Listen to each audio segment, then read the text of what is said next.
नमस्कार प्रिय श्रोता, एक बार फिर से अपने को आराम की स्थिति में लाए। आज हम महाभारत में वर्णित श्री कृष्ण के जीवन के उन अनछुए पहलुओं की यात्रा करेंगे जो उनके दिव्य व्यक्तित्व की अनोखी झलक प्रस्तुत करते हैं। ये उनके रिश्तों, उनकी नीति, उनके उपदेशों और उनकी विशेष लीलाओं की कहानी है। तो आइए गहरी सांस लें और इस नई यात्रा पर चलें। महाभारत हमें बताता है कि कृष्ण केवल एक योद्धा या राजनीतिज्ञ नहीं थे, बल्कि एक संपूर्ण मनुष्य थे जिनके जीवन में परिवार और रिश्तों का विशेष स्थान था। उनके बड़े भाई बलराम उनके सबसे करीबी साथी थे। बलराम, जो रोहिणी के पुत्र थे, कृष्ण से शक्ति में कम नहीं थे। महाभारत में वर्णित है कि बलराम का मुख्य अस्त्र हल था, जिससे उन्हें हलधर भी कहा जाता था। कृष्ण और बलराम की जोड़ी अद्भुत थी। जहां कृष्ण कूटनीति में निपुण थे, वहीं बलराम सीधे और स्पष्ट स्वभाव के थे। एक बार जब कौरव और पांडव दोनों ने बलराम से अपने पक्ष में आने का निमंत्रण दिया, तो बलराम ने कहा कि वे तीर्थयात्रा पर जाएंगे और युद्ध में भाग नहीं लेंगे। ये निर्णय बहुत महत्वपूर्ण था, क्योंकि बलराम दोनों पक्षों से समान रूप से जुड़े थे। दुर्योधन उनका शिष्य था और पांडव उनके संबंधी। महाभारत में कृष्ण की बहन सुभद्रा का भी विशेष स्थान है। सुभद्रा अर्जुन से प्रेम करती थी। जब अर्जुन द्वारका आए, तो उन्होंने और सुभद्रा ने एक दूसरे को देखा और प्रेम हो गया। कृष्ण ने इस प्रेम को पहचाना और उन्होंने एक योजना बनाई। उन्होंने अर्जुन को सलाह दी कि वे सुभद्रा का अपहरण कर ले, क्योंकि बलराम चाहते थे कि सुभद्रा का विवाह दुर्योधन से हो। जब अर्जुन सुभद्रा को लेकर भागे, तो बलराम क्रोधित हो गए, लेकिन कृष्ण ने बलराम को समझाया कि क्षत्रिय परंपरा में वीर द्वारा कन्या का हरण एक सम्मानजनक विवाह माना जाता है। इस प्रकार कृष्ण ने अपनी बहन का विवाह अपने प्रिय मित्र अर्जुन से करवाया। महाभारत में ये घटना दर्शाती है कि कृष्ण अपने परिवार की खुशी के लिए कितने संवेदनशील थे। सुभद्रा और अर्जुन के पुत्र अभिमन्यु का जन्म हुआ। महाभारत में वर्णित है कि अभिमन्यु कृष्ण के अत्यंत प्रिय थे। जब अभिमन्यु छोटे थे, तो कृष्ण उन्हें गोद में लेकर घूमते थे और उन्हें युद्ध कला की कहानियां सुनाते थे। एक बार जब अभिमन्यु गर्भ में थे, तब अर्जुन सुभद्रा को चक्रव्यूह तोड़ने की कला बता रहे थे। गर्भ में अभिमन्यु ने चक्रव्यूह में प्रवेश करने की कला सीख ली, लेकिन सुभद्रा सो गई, इसलिए अभिमन्यु बाहर निकलने की कला नहीं सीख पाए। कृष्ण के अपने पुत्र प्रद्युम्न भी महान योद्धा थे। प्रद्युम्न रुक्मिणी के पुत्र थे और उन्हें कामदेव का अवतार माना जाता था। महाभारत में वर्णित है कि प्रद्युम्न का जन्म होते ही शंबरासुर नामक राक्षस ने उन्हें चुरा लिया था, लेकिन कृष्ण ने उन्हें बचाया। प्रद्युम्न अत्यंत सुंदर और शक्तिशाली थे। कृष्ण के दूसरे पुत्र साम भी थे, जो जाम्बवती के पुत्र थे। साम का स्वभाव चंचल था और एक बार उनकी शरारत के कारण ही यदुवंश के विनाश का कारण बना। महाभारत बताता है कि ऋषियों ने साम को शाप दिया था, जो अंततः यदुवंश के अंत का कारण बना। कृष्ण के अनेक पुत्र थे, लेकिन सभी में एक समानता थी, वे सभी धर्म के मार्ग पर चलते थे। कृष्ण ने अपने सभी पुत्रों को ये शिक्षा दी कि शक्ति का उपयोग धर्म की रक्षा के लिए ही करना चाहिए, अहंकार के लिए नहीं। ये उनके पितृत्व का सबसे बड़ा उदाहरण था। महाभारत में ये भी वर्णित है कि कृष्ण अपने परिवार के साथ समय बिताना पसंद करते थे। युद्ध और राजनीति के बीच भी वे अपनी पत्नियों और बच्चों के साथ बैठकर उनकी बातें सुनते थे। ये उनके संपूर्ण व्यक्तित्व का प्रमाण था। वे राजा थे, योद्धा थे, लेकिन सबसे पहले एक प्रेमी पति और स्नेही पिता थे। महाभारत में कृष्ण और अर्जुन की मित्रता केवल एक सामान्य मित्रता नहीं थी, ये नर और नारायण का मिलन था। पौराणिक कथाओं के अनुसार पूर्व जन्म में नर और नारायण दो ऋषि थे जो तपस्या करते थे। वे ही इस जन्म में अर्जुन और कृष्ण बने, इसलिए उनकी मित्रता जन्मों जन्मों की थी। कृष्ण और अर्जुन के बीच का विश्वास इतना गहरा था कि अर्जुन ने बिना सोचे समझे युद्ध में कृष्ण को अपना सारथी बना लिया। जबकि दुर्योधन ने विशाल नारायणी सेना चुनी। महाभारत में एक घटना है जब युद्ध के दौरान भीष्म के बाणों से पांडवों की सेना का भयंकर नुकसान हो रहा था। अर्जुन पूरी शक्ति से नहीं लड़ पा रहे थे क्योंकि भीष्म उनके पितामह थे। तब कृष्ण रथ से उतर पड़े। उन्होंने रथ का पहिया उठाया और भीष्म की ओर दौड़े। उन्होंने अपनी प्रतिज्ञा तोड़ दी कि वे युद्ध में अस्त्र नहीं उठाएंगे। ये देखकर भीष्म प्रसन्न हुए और बोले, आओ कृष्ण, मुझे आपके हाथों मरना सौभाग्य की बात होगी। लेकिन अर्जुन दौड़कर आए और कृष्ण के चरण पकड़ लिए। उन्होंने कहा, हे कृष्ण, आपने मेरे लिए अपनी प्रतिज्ञा तोड़ दी। अब मैं पूरी शक्ति से युद्ध करूंगा। ये घटना दर्शाती है कि कृष्ण अपने मित्र के लिए अपनी प्रतिज्ञा भी तोड़ सकते थे। महाभारत में ऐसी कई घटनाएं हैं जो उनकी मित्रता की गहराई को दर्शाती है। एक बार युद्ध के बीच में कृष्ण और अर्जुन की वार्तालाप हो रही थी। अर्जुन ने पूछा, सखा, हम दोनों में से आपको कौन अधिक प्रिय है, मैं या युधिष्ठिर? कृष्ण मुस्कुराए और बोले, युधिष्ठिर मुझे धर्म के कारण प्रिय है, लेकिन तुम मुझे प्रेम के कारण प्रिय हो। धर्म आवश्यक है, लेकिन प्रेम आत्मा का भोजन है। कृष्ण की एक और महत्वपूर्ण मित्रता थी सुदामा के साथ।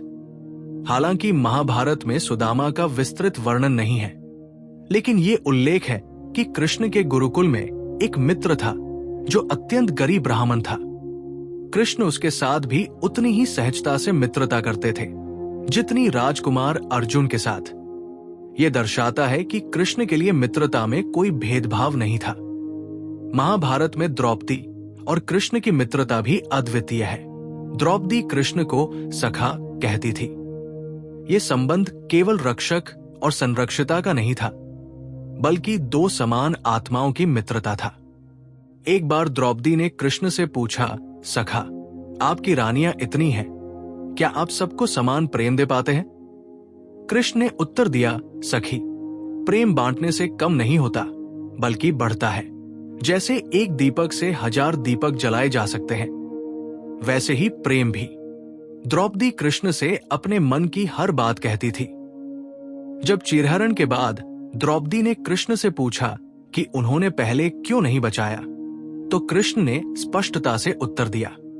उन्होंने कहा कि जब तक मनुष्य अपनी शक्ति पर भरोसा करता है, भगवान हस्तक्षेप नहीं करते। लेकिन जब द्रौपदी ने पूर्ण समर्पण के साथ उन्हें पुकारा, तभी वे आए। महाभारत में यह भी वर्णित है कि कृष्ण की मित्रता केवल पांडवों तक सीमित नहीं थी।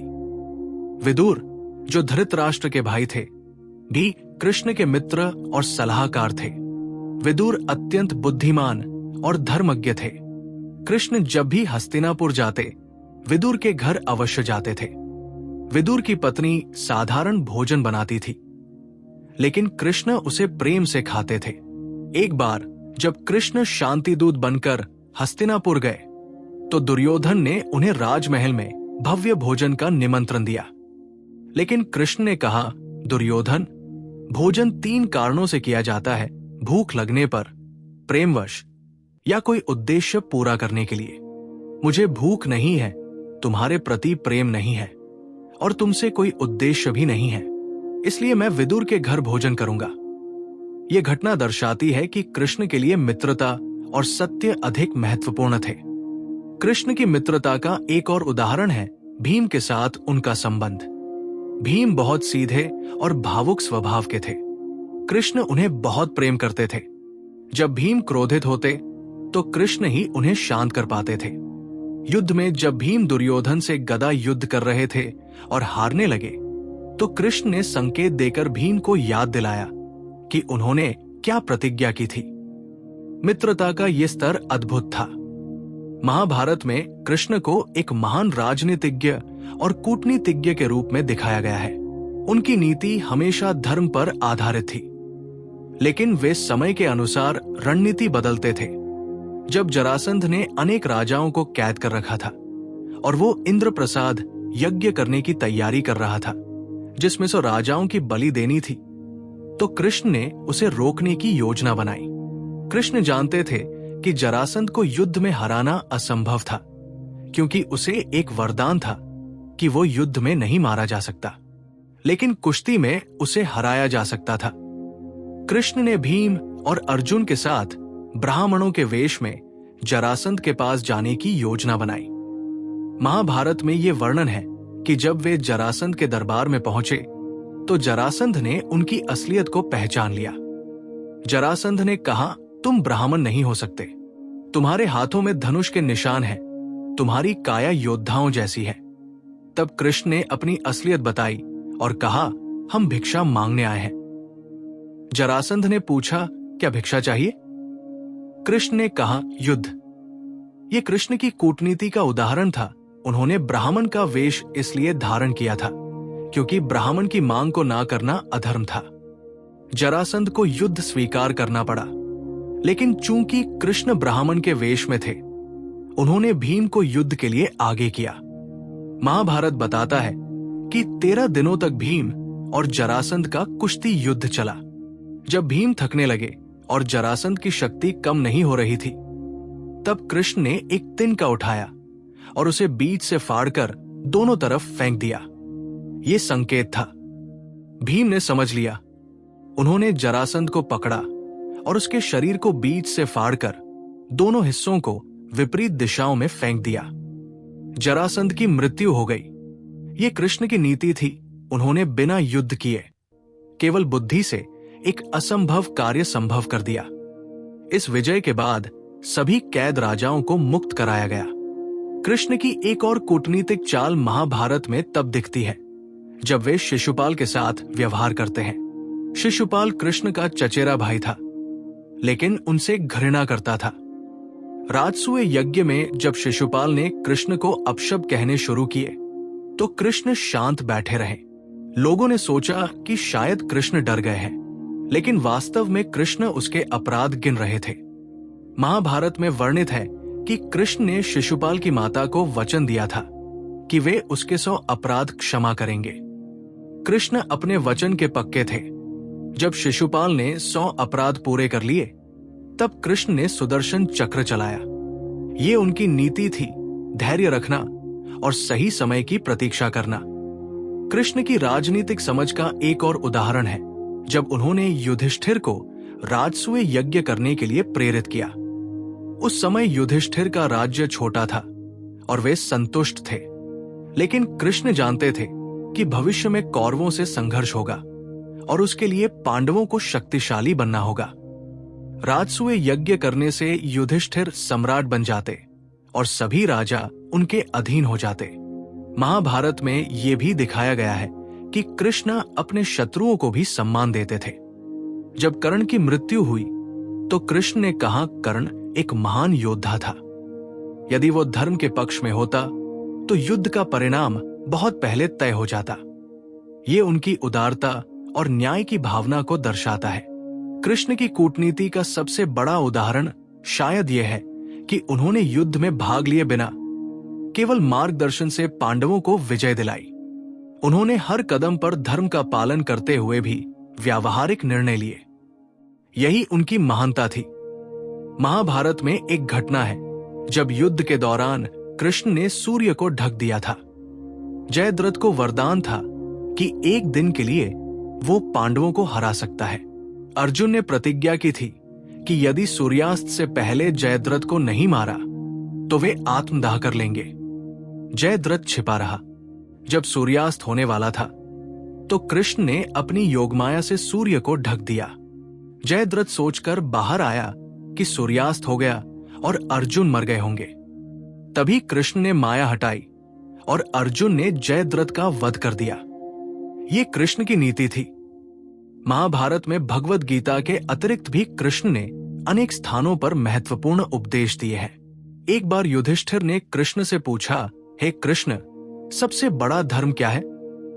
कृष्ण ने उत्तर दिया, राजन, सबसे बड़ा धर्म है अपने कर्तव्य का पालन करना। राजा का धर्म प्रजा की रक्षा करना है, ब्राह्मण का धर्म ज्ञान देना है, योद्धा का धर्म युद्ध करना है। जब हर व्यक्ति अपना कर्तव्य पूरी निष्ठा से करता है तो समाज में सामंजस्य बना रहता है। एक बार भीम ने कृष्ण से पूछा, सखा, क्रोध पर नियंत्रण कैसे करें? मैं बहुत प्रयास करता हूं, लेकिन फिर भी क्रोध आ ही जाता है। कृष्ण ने मुस्कुराकर कहा, भीम, क्रोध एक अग्नि है। इसे पूरी तरह बुझाने की आवश्यकता नहीं है, बल्कि इसे नियंत्रित करने की आवश्यकता है। जब क्रोध अन्याय के विरुद्ध हो तो वो धर्म है, लेकिन जब क्रोध अहंकार से हो तो वो पाप है। तुम्हारा क्रोध दुशासन पर धर्म था, लेकिन यदि तुम किसी निर्दोष पर क्रोध करो तो वो अधर्म होगा। महाभारत में एक अद्भुत संवाद है। जब द्रौपदी ने कृष्ण से पूछा, सखा, क्षमा और न्याय में क्या चुनना चाहिए? यदि मैं कौरवों को क्षमा कर दूं तो क्या यह धर्म होगा? कृष्ण ने गहरी बात कही, सखी, क्षमा तब धर्म है जब अपराध छोटा हो और अपराधी पश्चाताप करे, लेकिन जब अपराध बड़ा हो, अपराधी पश्चाताप न करे और उसे क्षमा करने से समाज में अन्याय बढ़े, तो न्याय ही धर्म है। तुम्हारा अपमान केवल तुम्हारा अपमान नहीं था, बल्कि समस्त नारीत्व का अपमान था। इसलिए न्याय आवश्यक है। कृष्ण ने एक बार अर्जुन को समझाया कि मित्रता का वास्तविक अर्थ क्या है। उन्होंने कहा, सखा, सच्चा मित्र वह है जो तुम्हारी गलतियों को भी बताए। जो केवल तुम्हारी प्रशंसा करे वो चापलूस है, मित्र नहीं। मित्र वह है जो तुम्हारे हित के लिए तुम्हें कड़वी बात भी कह दे।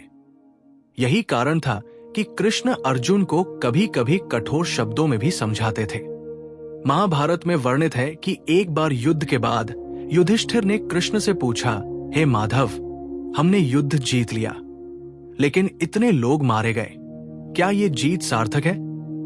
कृष्ण ने उत्तर दिया, राजन, युद्ध कभी भी अच्छा नहीं होता, लेकिन कभी कभी युद्ध अनिवार्य हो जाता है। यदि तुम युद्ध नहीं करते तो दुर्योधन का अत्याचार बढ़ता और अनगिनत निर्दोष लोग कष्ट पाते। तुमने एक युद्ध में कुछ लोगों की मृत्यु स्वीकार की ताकि हजारों वर्षों तक अनगिनत लोगों को सुख मिले। यही राजधर्म है। कृष्ण ने भीम को एक महत्वपूर्ण शिक्षा दी थी। शक्ति का उपयोग केवल रक्षा के लिए होना चाहिए, आक्रमण के लिए नहीं। जो व्यक्ति अपनी शक्ति का दुरुपयोग करता है वो अंततः अपनी ही शक्ति से नष्ट हो जाता है। यही शिक्षा कृष्ण ने अर्जुन को भी दी थी। महाभारत में एक संदर्भ है जहां कृष्ण ने धर्म की परिभाषा दी। उन्होंने कहा, धर्म वह है जो समाज को एकजुट रखे, लोगों में प्रेम बढ़ाए और सभी को न्याय दिलाए। जो केवल नियमों का पालन है लेकिन हृदय में करुणा नहीं है, वो धर्म नहीं है। यही कारण था कि कृष्ण ने कभी कभी परंपराओं को तोड़ा, क्योंकि वे जानते थे कि धर्म की भावना नियमों से अधिक महत्वपूर्ण है। कृष्ण ने युधिष्ठिर को एक बार समझाया कि राजा को कैसा होना चाहिए। उन्होंने कहा, राजा को शेर की तरह निर्भय, कबूतर की तरह शांतिप्रिय, कुएं की तरह सतर्क और हंस की तरह विवेकी होना चाहिए। उसे जानना चाहिए कि कब युद्ध करना है और कब शांति बनाए रखनी है। कृष्ण का एक और महत्वपूर्ण उपदेश था समय का महत्व। उन्होंने कहा, समय सबसे शक्तिशाली है। न तो कोई समय से पहले मर सकता है, न समय के बाद जी सकता है। इसलिए समय का सदुपयोग करो। हर पल का उपयोग धर्म के लिए करो। महाभारत में कृष्ण और कर्ण के बीच का संबंध बहुत जटिल और गहरा है। कृष्ण कर्ण की वास्तविकता जानते थे कि वह कुंती का पुत्र है और पांडवों का सबसे बड़ा भाई, लेकिन कर्ण ने दुर्योधन का साथ चुना था, इसलिए वो पांडवों के विरुद्ध था। कृष्ण ने कई बार कर्ण को समझाने का प्रयास किया। एक बार युद्ध से पहले कृष्ण कर्ण के पास गए। उन्होंने कहा, कर्ण, तुम कुंती के पुत्र हो, तुम पांडवों के सबसे बड़े भाई हो। यदि तुम पांडवों का साथ दोगे तो युद्ध होगा ही नहीं और तुम्हें सम्राट का पद मिलेगा। लेकिन कर्ण ने उत्तर दिया, हे कृष्ण, मैं जानता हूं कि मैं कौन हूं, लेकिन जब मुझे सबने त्याग दिया था तब दुर्योधन ने मुझे अपनाया। वो मेरा मित्र है, मैं उसके साथ युद्ध करूंगा, चाहे परिणाम कुछ भी हो। कृष्ण ने कर्ण के इस निर्णय का सम्मान किया। उन्होंने कहा, कर्ण, तुम्हारी मित्रता सराहनीय है, लेकिन तुमने गलत व्यक्ति का साथ चुना है। दुर्योधन अधर्मी है, तुम धर्म के विरुद्ध लड़ोगे, इसलिए तुम्हारी मृत्यु निश्चित है। कर्ण ने उत्तर दिया, तो भी मैं अपने मित्र का साथ नहीं छोड़ूंगा। महाभारत में यह वर्णन है कि कृष्ण कर्ण की वीरता और दानशीलता से बहुत प्रभावित थे। उन्होंने एक बार कहा था, यदि कर्ण धर्म के पक्ष में होता तो वो अर्जुन से भी महान योद्धा माना जाता। लेकिन कर्ण ने जो मार्ग चुना वो अधर्म का था। युद्ध के दौरान एक बार कर्ण और कृष्ण आमने सामने आए। कर्ण ने कृष्ण से कहा, हे माधव, तुम मेरे शत्रु हो, लेकिन मैं तुम्हें सम्मान करता हूं। तुम्हारी बुद्धि अद्वितीय है। कृष्ण ने उत्तर दिया, कर्ण, मैं तुम्हारा शत्रु नहीं हूं, मैं अधर्म का शत्रु हूं। तुमने अधर्म का साथ दिया, इसलिए मैं तुम्हारे विरुद्ध हूं। महाभारत में एक और घटना है जो कृष्ण और कर्ण के संबंध को दर्शाती है। द्रौपदी के चीरहरण के समय कर्ण ने दुशासन का साथ दिया था। कृष्ण ने कर्ण से कहा था, कर्ण, तुम स्वयं सूर्य पुत्र हो, एक महान योद्धा हो, लेकिन तुमने एक स्त्री के अपमान में भाग लिया। यह तुम्हारे जीवन का सबसे बड़ा पाप है। इसका परिणाम तुम्हें भुगतना पड़ेगा। कर्ण ने इस बात को स्वीकार किया। उसने कहा, हे कृष्ण, मैं जानता हूं कि मैंने गलती की है, लेकिन अब मैं पीछे नहीं हट सकता। यह कर्ण की त्रासदी थी। वो जानता था कि वो गलत पक्ष में है, लेकिन अपनी मित्रता और शब्द के कारण वो पीछे नहीं हट सकता था। जब कर्ण की मृत्यु हुई तो कृष्ण ने उसकी आत्मा को मुक्ति दी। उन्होंने कहा, कर्ण ने गलत पक्ष का साथ दिया, लेकिन उसका हृदय शुद्ध था। वो अपने मित्र के प्रति वफादार था। ये गुण उसे स्वर्ग दिलाएगा। ये कृष्ण की उदारता थी। उन्होंने अपने शत्रु की भी अच्छाइयों को पहचाना। महाभारत में यह भी वर्णित है कि कृष्ण ने कुंती से कहा था कि कर्ण की मृत्यु आवश्यक है। उन्होंने समझाया, माता, कर्ण यदि जीवित रहा तो वो दुर्योधन की सबसे बड़ी शक्ति होगा। युद्ध में पांडवों की हार हो सकती है, इसलिए कर्ण का वध आवश्यक है। कुंती रोई, लेकिन उन्होंने समझा कि यह धर्म के लिए आवश्यक है। कृष्ण ने कर्ण के बारे में एक बार कहा था, कर्ण ने अपने जीवन में 3 बड़ी गलतियां की। पहली, उसने अधर्मी मित्र का साथ दिया। दूसरी, उसने द्रौपदी के अपमान में भाग लिया। तीसरी, उसने अभिमन्यु के वध में भाग लिया। ये 3 पाप उसके सभी पुण्यों को नष्ट कर गए। लेकिन साथ ही कृष्ण ने यह भी कहा, कर्ण में 3 महान गुण थे, दानशीलता, मित्रता और वीरता।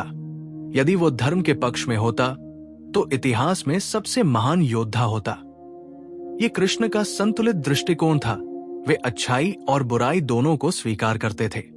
महाभारत में कृष्ण की अनेक दिव्य शक्तियों का वर्णन है जो युद्ध के दौरान और अन्य समय पर प्रकट हुई। एक बार युद्ध के दौरान भीष्म ने इतने बाण चलाए कि अर्जुन और कृष्ण दोनों बाणों से घिर गए। तब कृष्ण ने अपनी योग शक्ति से एक दिव्य कवच बनाया जिसने सभी बाणों को रोक दिया। ये देखकर भीष्म ने कहा, अब मुझे विश्वास हो गया कि तुम साधारण मानव नहीं हो। महाभारत में एक अद्भुत घटना का वर्णन है जब कृष्ण ने सूर्य को नियंत्रित किया। जयद्रथ को मारने के लिए जब अर्जुन का समय कम पड़ रहा था तो कृष्ण ने सूर्य को ढक दिया। जब जयद्रथ बाहर आया तो कृष्ण ने सूर्य को पुनः प्रकट किया। यह दर्शाता है कि कृष्ण के पास प्रकृति को नियंत्रित करने की शक्ति थी। एक बार युद्ध के दौरान भगदत्त नामक एक राजा ने वैष्णवास्त्र चलाया। ये अस्त्र इतना शक्तिशाली था कि वो अर्जुन को मार सकता था, लेकिन कृष्ण रथ से उतरे और उस अस्त्र के सामने खड़े हो गए। अस्त्र ने कृष्ण को छुआ और एक फूलों की माला बन गया जो कृष्ण के गले में पड़ गई। ये वही वैजयंती माला थी जो कृष्ण सदा धारण करते थे। महाभारत में यह भी वर्णित है कि कृष्ण के पास दूर की घटनाओं को देखने की शक्ति थी। जब द्रौपदी का चीरहरण हो रहा था, कृष्ण द्वारका में थे, लेकिन उन्होंने वो सब कुछ देखा जो हस्तिनापुर में हो रहा था। जब द्रौपदी ने उन्हें पुकारा तो उन्होंने तुरंत उसकी सहायता की। कृष्ण के पास समय और स्थान को पार करने की शक्ति थी। एक बार अर्जुन ने पूछा, सखा, तुम एक साथ कई जगह कैसे हो सकते हो? कृष्ण ने मुस्कुराकर कहा, सखा, मैं सर्वव्यापी हूं। मैं हर स्थान पर हर समय उपस्थित हूं। ये मेरा दिव्य स्वरूप है। महाभारत में एक घटना है जब अश्वत्थामा ने ब्रह्मास्त्र चलाया। ये अस्त्र इतना शक्तिशाली था कि वो संपूर्ण पृथ्वी को नष्ट कर सकता था। कृष्ण ने अपनी शक्ति से उस अस्त्र को रोका और उसे उत्तरा के गर्भ की ओर मोड़ दिया। फिर उन्होंने गर्भ में पल रहे बच्चे की रक्षा की। ये उनकी सृजन और रक्षा दोनों की शक्ति को दर्शाता है। कृष्ण के पास रोगों को ठीक करने की शक्ति भी थी। एक बार एक ग्वाला बीमार हो गया। कृष्ण ने उसे स्पर्श किया और वो तुरंत ठीक हो गया। महाभारत में ऐसी अनेक घटनाएं हैं जो दर्शाती है कि कृष्ण में दिव्य चिकित्सा शक्ति थी। कृष्ण की एक और विशेष शक्ति थी, वे किसी के भी मन को पढ़ सकते थे। एक बार दुर्योधन ने मन में सोचा कि वो कृष्ण को बंदी बना लेगा। कृष्ण ने तुरंत समझ लिया और अपना विराट रूप दिखाया। यह दर्शाता है कि कृष्ण को सभी के विचार पता थे। महाभारत में यह भी वर्णित है कि कृष्ण भविष्य देख सकते थे। युद्ध से पहले ही उन्होंने भीष्म से कहा था, पितामह, इस युद्ध में आप बाणों की शैया पर शयन करेंगे। भीष्म ने पूछा, यह कैसे संभव है? कृष्ण ने कहा, समय आने पर सब पता चल जाएगा। और वैसा ही हुआ। कृष्ण की सबसे बड़ी शक्ति थी उनकी वाणी। जब भी वे बोलते, लोग मंत्रमुग्ध हो जाते। भगवद गीता इसका सबसे बड़ा उदाहरण है। अर्जुन पूरी तरह निराश थे, लेकिन कृष्ण के शब्दों ने उन्हें फिर से उत्साहित कर दिया। महाभारत में कृष्ण महिलाओं के प्रति अत्यंत सम्मानजनक व्यवहार करते थे। ये उस युग में असाधारण था जब महिलाओं को पुरुषों से कम समझा जाता था। कृष्ण ने हमेशा महिलाओं को समान अधिकार और सम्मान दिया। द्रौपदी के चीरहरण के समय कृष्ण ने जो क्रोध दिखाया, वो इस बात का प्रमाण है कि वे महिलाओं के अपमान को बर्दाश्त नहीं करते थे। महाभारत में एक घटना है जब कृष्ण ने कुंती को सांत्वना दी। कुंती अपने पुत्रों की चिंता में दुखी थी। कृष्ण ने उनसे कहा, माता, आपने जो संघर्ष किए हैं वे किसी योद्धा के युद्ध से कम नहीं हैं। आप एक सूर्य पुत्र की माता है, 5 महान योद्धाओं की माता है। आपकी महानता अतुलनीय है। ये सुनकर कुंती के आंसू रुक गए। कृष्ण की अपनी पत्नियों के साथ उनका व्यवहार भी अनुकरणीय था। रुक्मिणी से उनका प्रेम गहरा था। महाभारत में वर्णित है कि कृष्ण रुक्मिणी से हर महत्वपूर्ण निर्णय पर चर्चा करते थे। वे उनकी राय का सम्मान करते थे। एक बार रुक्मिणी ने कृष्ण से कहा, स्वामी, आप युद्ध में जा रहे हैं, मुझे चिंता होती है। कृष्ण ने कहा, प्रिय, चिंता मत करो, मैं युद्ध नहीं बल्कि धर्म की स्थापना के लिए जा रहा हूं। सत्यभामा, जो कृष्ण की दूसरी प्रमुख पत्नी थी, स्वभाव से थोड़ी चंचल थी। एक बार उन्होंने ईर्ष्यावश कृष्ण से कहा कि वे रुक्मिणी को अधिक प्रेम करते हैं। कृष्ण ने मुस्कुराकर कहा, प्रिय, प्रेम तुलना का विषय नहीं है। मैं तुम दोनों को समान प्रेम करता हूं, लेकिन अलग अलग तरीके से। ये सुनकर सत्यभामा संतुष्ट हो गई। महाभारत में एक महत्वपूर्ण घटना है जब गांधारी ने कृष्ण को शाप दिया। युद्ध के बाद जब गांधारी ने अपने 100 पुत्रों के शव देखे तो वे क्रोधित हो गई। उन्होंने कृष्ण से कहा, तुमने मेरे पुत्रों को मरवाया, मैं तुम्हें शाप देती हूं कि तुम्हारा भी वंश नष्ट होगा। कृष्ण ने शांति से उस शाप को स्वीकार कर लिया। उन्होंने गांधारी के दुख को समझा और उन्हें सम्मान दिया। कृष्ण ने द्रौपदी को एक बार कहा था, सखी, तुम 5 पतियों की पत्नी होकर भी सबसे शक्तिशाली महिला हो। तुमने कभी अपना सम्मान नहीं खोया। यह तुम्हारी सबसे बड़ी शक्ति है। यह सुनकर द्रौपदी ने कहा, सखा, ये सब तुम्हारे कारण संभव हुआ। तुमने मेरा सम्मान बचाया। महाभारत में यह भी वर्णित है कि कृष्ण ने सुभद्रा को युद्ध कला सिखाने में कोई आपत्ति नहीं की। जब सुभद्रा ने अर्जुन से कहा कि वे भी धनुष चलाना सीखना चाहती हैं, तो कृष्ण ने कहा, बहन, महिलाओं को भी आत्मरक्षा का ज्ञान होना चाहिए, तुम अवश्य सीखो। कृष्ण ने एक बार युधिष्ठिर से कहा था, राजन, जो समाज अपनी महिलाओं का सम्मान नहीं करता वो समाज कभी उन्नति नहीं कर सकता। महिलाएं शक्ति का स्रोत है, उनका सम्मान करना हर व्यक्ति का कर्तव्य है। महाभारत में एक घटना है जब एक गरीब महिला ने कृष्ण को भोजन दिया। वो भोजन बहुत साधारण था, लेकिन कृष्ण ने उसे बड़े प्रेम से खाया। उन्होंने कहा, माता, तुमने जो प्रेम से दिया है वो किसी भी राजभोग से श्रेष्ठ है। कृष्ण की महिलाओं के प्रति ये सम्मान उनके चरित्र का एक महत्वपूर्ण पहलू था। वे जानते थे कि समाज में संतुलन तभी रहता है जब महिलाओं और पुरुषों दोनों को समान सम्मान मिले। महाभारत में कृष्ण की रणनीतिक योजनाओं का विशेष वर्णन है। युद्ध से पहले कृष्ण ने एक विशेष योजना बनाई थी। उन्होंने सोचा कि यदि भीष्म, द्रोण और कर्ण तीनों एक साथ युद्ध करें तो पांडवों की हार निश्चित है। इसलिए उन्होंने योजना बनाई कि पहले भीष्म को परास्त किया जाए, फिर द्रोण को और अंत में कर्ण को।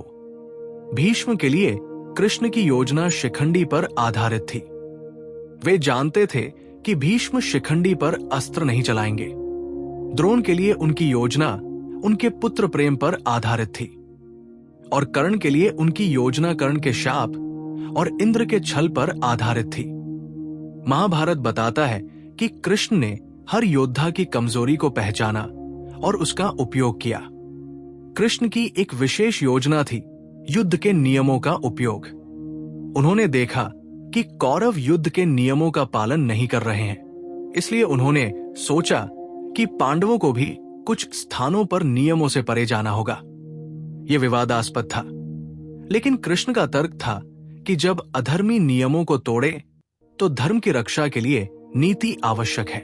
महाभारत में एक घटना है जब कृष्ण ने भीम को सलाह दी कि वे दुर्योधन की जांघ पर प्रहार करें। यह युद्ध के नियमों के विरुद्ध था, लेकिन कृष्ण ने कहा, जब दुर्योधन ने द्रौपदी को अपनी जांघ पर बैठने के लिए कहा था तब उसने स्वयं ही इस नियम को तोड़ दिया था। अब भीम उसे उसी अपराध का दंड दे रहे हैं। कृष्ण की एक और योजना थी मनोवैज्ञानिक युद्ध। उन्होंने कौरवों में भय और संशय पैदा किया। जब भीष्म गिरे तो कौरवों का मनोबल टूट गया। जब द्रोण मारे गए तो वे और अधिक भयभीत हो गए। इस प्रकार कृष्ण ने केवल शारीरिक युद्ध नहीं बल्कि मानसिक युद्ध भी लड़ा। महाभारत में वर्णित है कि कृष्ण ने युद्ध के दौरान कई बार दिव्य संकेत दिए। जब भी कोई महत्वपूर्ण घटना होने वाली होती तो आकाश में विशेष चिन्ह दिखाई देते। ये कृष्ण की योजना का हिस्सा थे। वे पांडवों का मनोबल बढ़ाते और कौरवों को भयभीत करते। कृष्ण की एक महत्वपूर्ण योजना थी सहयोगियों को जोड़ना। युद्ध से पहले उन्होंने पांडवों के लिए अनेक सहयोगी जुटाए। उन्होंने विराट राज्य, मत्स्य राज्य और अन्य छोटे राज्यों को पांडवों के साथ जोड़ा। ये उनकी कूटनीति का हिस्सा था। महाभारत में एक घटना है जब कृष्ण ने युधिष्ठिर को सलाह दी कि वे द्रोण से झूठ बोले। युधिष्ठिर, जो सत्य के लिए प्रसिद्ध थे, झूठ बोलने के लिए तैयार नहीं थे।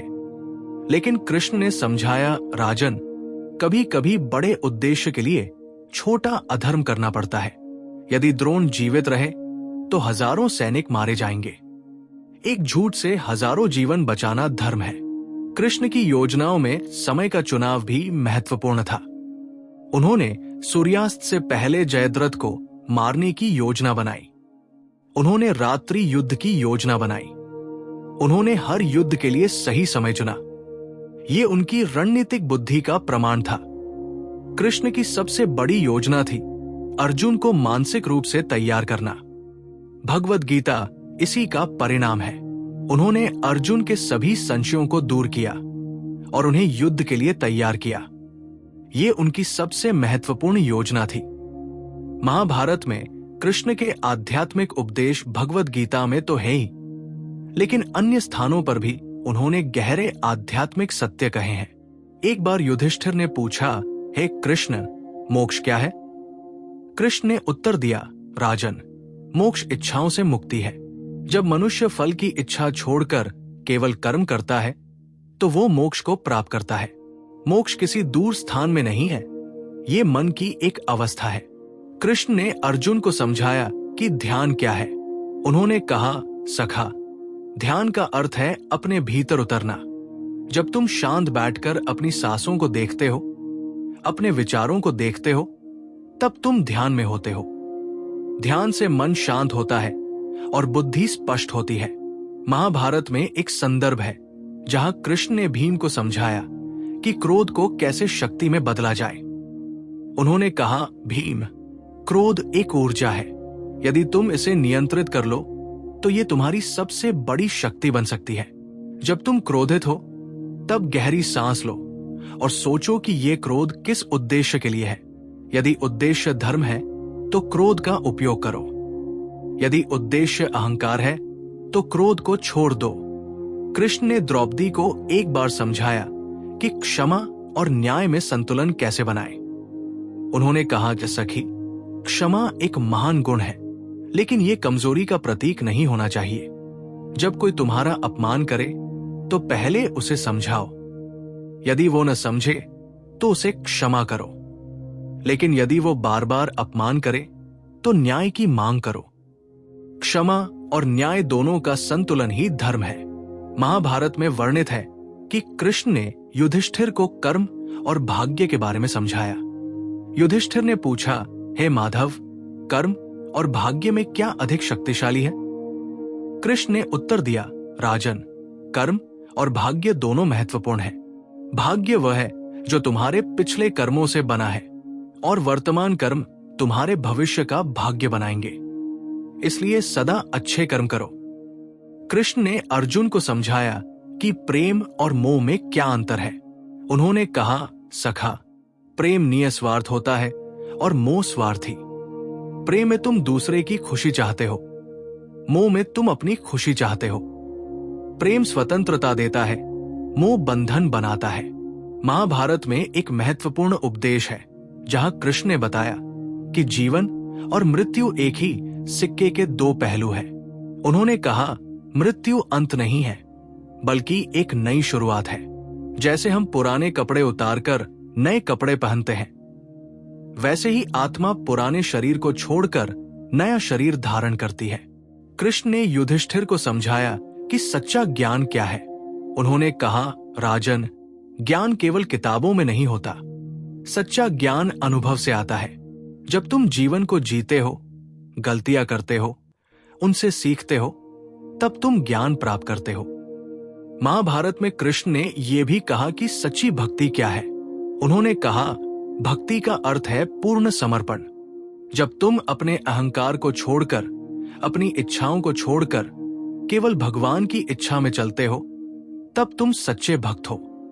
महाभारत युद्ध के बाद जब कृष्ण द्वारका लौटे तो उन्होंने देखा कि यदुवंश में कलह बढ़ रही है। उन्होंने कई बार यदुवंशियों को समझाने का प्रयास किया। एक बार उन्होंने कहा, हे यदुवंशियों, हमने कौरवों का विनाश देखा है। वे आपस में लड़े और नष्ट हो गए। हमें उनसे सीखना चाहिए। एकता में ही शक्ति है। लेकिन यदुवंशी नहीं माने। कृष्ण जानते थे कि यदुवंश का अंत निकट है। उन्होंने बलराम से कहा, भ्राता, हमारा समय पूरा हो रहा है। हमने जो करना था वो कर दिया। अब हमें जाने का समय आ गया है। बलराम ने कहा, कन्हैया, मैं तैयार हूं। महाभारत में वर्णित है कि कृष्ण ने अपने अंतिम दिनों में युधिष्ठिर को कुछ महत्वपूर्ण संदेश दिए। उन्होंने कहा, राजन, राज्य में सदा न्याय का पालन करना, शक्तिशाली और कमजोर दोनों के साथ समान व्यवहार करना, प्रजा की रक्षा करना तुम्हारा पहला कर्तव्य है। कृष्ण ने अर्जुन से कहा, सखा, तुम्हारे साथ बिताए क्षण मेरे जीवन के सबसे सुंदर क्षण थे। हमारी मित्रता जन्मों जन्मों की है। यदि मैं शरीर से दूर भी हो जाऊं तो मैं सदा तुम्हारे साथ रहूंगा। ये सुनकर अर्जुन की आंखों में आंसू आ गए। कृष्ण ने द्रौपदी को अपना अंतिम आशीर्वाद दिया। उन्होंने कहा, सखी, तुम्हारा जीवन संघर्षों से भरा रहा, लेकिन तुमने कभी हार नहीं मानी। तुम सभी महिलाओं के लिए प्रेरणा हो। सदा सबल रहना। महाभारत में एक महत्वपूर्ण संदेश है जो कृष्ण ने पांडवों को दिया। उन्होंने कहा, जब मैं जाऊं तो तुम सब भी अपने कर्तव्य पूरे करने के बाद महाप्रस्थान पर निकल जाना। जीवन एक यात्रा है और हर यात्रा का एक अंत होता है। कृष्ण की सबसे बड़ी विरासत थी भगवत गीता। ये केवल एक धार्मिक ग्रंथ नहीं है, बल्कि जीवन जीने की कला है। गीता में कृष्ण ने जो कहा वो आज भी प्रासंगिक है। कर्म करो, फल की इच्छा मत करो। ये सूत्र हर युग में मार्गदर्शन करता है। कृष्ण ने यह भी सिखाया कि धर्म कठोर नियमों का पालन नहीं है, बल्कि हृदय की शुद्धता है। जो व्यक्ति प्रेम से, करुणा से और न्याय के साथ जीता है वो धार्मिक है। ये उनका सबसे महत्वपूर्ण संदेश था। महाभारत में वर्णित कृष्ण का अंतिम संदेश था, प्रेम से बड़ा कोई धर्म नहीं है। जब तुम सबसे प्रेम करोगे तो सभी समस्याएं स्वयं ही हल हो जाएंगी। ये सुनकर सभी ने कृष्ण को प्रणाम किया। जब कृष्ण ने शरीर त्यागा तो पूरा जगत शोक में डूब गया, लेकिन उनकी शिक्षाएं, उनके उपदेश और उनका प्रेम आज भी जीवित है। महाभारत में कृष्ण केवल एक पात्र नहीं थे, वे संपूर्ण कथा की आत्मा थे। महाभारत में कृष्ण के जीवन से हमें अनगिनत शिक्षाएं मिलती है। पहली शिक्षा है मित्रता की पवित्रता। कृष्ण और अर्जुन की मित्रता हमें सिखाती है कि सच्ची मित्रता स्वार्थ से परे होती है। मित्र वह है जो आपके हित के लिए आपको कड़वी बात भी कह दे। दूसरी शिक्षा है कर्तव्य का महत्व। कृष्ण ने अपने जीवन में हमेशा अपने कर्तव्य को पहले रखा।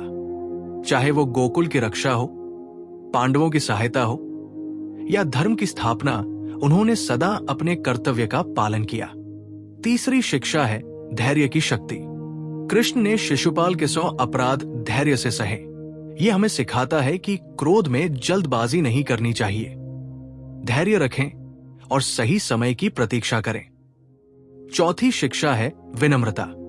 कृष्ण यद्यपि भगवान थे, फिर भी उन्होंने अर्जुन के सारथी बनना स्वीकार किया। यह सिखाता है कि सच्ची महानता विनम्रता में है, अहंकार में नहीं।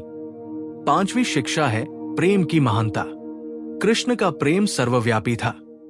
वे गोपियों से प्रेम करते थे, पांडवों से प्रेम करते थे, यहां तक कि अपने शत्रुओं का भी सम्मान करते थे। यह सिखाता है कि प्रेम में कोई सीमा नहीं होती। छठी शिक्षा है बुद्धिमत्ता का उपयोग। कृष्ण ने अपनी बुद्धि का उपयोग धर्म की रक्षा के लिए किया। यह सिखाता है कि बुद्धि एक उपकरण है और उसका उपयोग सही उद्देश्य के लिए होना चाहिए। सातवीं शिक्षा है समय का सदुपयोग। कृष्ण समय के महत्व को जानते थे। उन्होंने हर कार्य सही समय पर किया। यह सिखाता है कि जीवन में समय सबसे मूल्यवान संपत्ति है। आठवीं शिक्षा है संतुलन। कृष्ण का जीवन संतुलन का उदाहरण था। वे योद्धा भी थे और प्रेमी भी। वे राजा भी थे और मित्र भी। यह सिखाता है कि जीवन में संतुलन आवश्यक है। नौवीं शिक्षा है क्षमा की शक्ति। कृष्ण ने अपने शत्रुओं को भी क्षमा किया। जब शिकारी ने भूलवश उन पर बाण चलाया तो उन्होंने उसे क्षमा कर दिया। यह सिखाता है कि क्षमा करना महानता का चिन्ह है। 10वीं और अंतिम शिक्षा है जीवन की नश्वरता। कृष्ण ने हमें सिखाया कि यह शरीर नश्वर है, लेकिन आत्मा अमर है। इसलिए शरीर के सुख के लिए नहीं, बल्कि आत्मा की शुद्धि के लिए जीना चाहिए। महाभारत में कृष्ण का चरित्र बहुआयामी है। वे केवल एक नायक नहीं है, वे शिक्षक हैं, मित्र हैं, मार्गदर्शक हैं और सबसे बढ़कर वे प्रेम के प्रतीक हैं। उनका जीवन हमें सिखाता है कि कैसे धर्म, प्रेम और कर्तव्य के साथ जिया जाए। आज जब हम कृष्ण को याद करते हैं तो हमें उनकी शिक्षाओं को अपने जीवन में उतारना चाहिए। हमें कर्म करना चाहिए फल की इच्छा के बिना। हमें सबसे प्रेम करना चाहिए भेदभाव के बिना। हमें धर्म का पालन करना चाहिए कठोरता के बिना। कृष्ण का संदेश सरल है, प्रेम करो, कर्म करो और धर्म का पालन करो। यदि हम इन 3 बातों को अपने जीवन में उतार लें तो हमारा जीवन सार्थक हो जाएगा। आइए अपनी आंखें बंद करें और कृष्ण के इन संदेशों को अपने हृदय में बसाएं। उनकी मुस्कान, उनका प्रेम, उनकी शिक्षाएं सब कुछ हमारे साथ है। गहरी सांस लें और शांति में सो जाएं, ये जानते हुए कि कृष्ण के संदेश हमेशा हमारा मार्गदर्शन करेंगे। ओम नमो भगवते वासुदेवाय। शुभ रात्रि। कृष्ण आपके साथ है।